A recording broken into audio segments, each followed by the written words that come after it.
Sygefravær og dårlig trivsel kan sende en arbejdsplads helt i knæ, men man kan få den op at stå igen. Skurvognsyoga, sundere madpakker og bedre ledere har været med til at nedbringe og barbere 2 ud af 3 sygedage væk på en arbejdsplads for jord- og betonarbejdere, nemlig i det 70 mand store entreprenørfirma Christiansen og Essenbæk.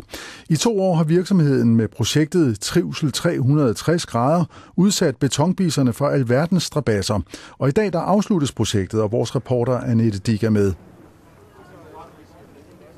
Ja, afslutningen den markeres med en aktivitetsdag, så der bliver ikke bygget noget her i firmaet i dag. Der er til gengæld masser af aktiviteter, og der er nogen, der løber, der er nogen, der shipper, der bliver dyrket yoga og fitness, der bliver kigget på sikkerhedsudstyr, og der er teambuilding og alskens aktiviteter. Så bliver der spist sund mad, frugt og drukket kildevand.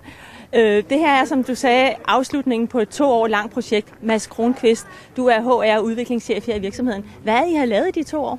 Jamen, vi har virkelig bygget bro mellem det at være fagleder og personaleleder på ledelsessiden, og på medarbejdersiden har vi koblet 4 forskellige ting sammen. Hvad er det for nogle aktiviteter? Jamen, det er blandt andet noget i forhold til sundhed og til trivsel og arbejdsmiljø. Og det kan være sådan noget som IT og danskundervisning for ordblinde. Det har været konflikthåndtering. Vi har lavet med teaterfolk. Vi har lavet madpakketræning. Vi har lavet skurvognsyoga og fitness og også ergonomi og sikkerhedstræning. Hvorfor har det været med at nedbringe sygefraværet? Jamen det er det, fordi at når man bygger de her ting sammen og kobler lederudviklingen på, så falder det altså med i vores tilfælde 69%, og det er jo helt exceptionelt. Og jeg står med en af dem, der har været med hele vejen igennem. Det er dig, Christian Dein. Du er jord- og betonarbejder og sjakformand. Hvad har været bedst for dig i det her projekt?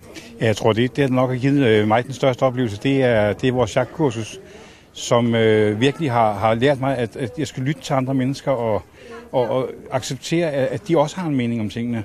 Så den største del er nok hos mig selv.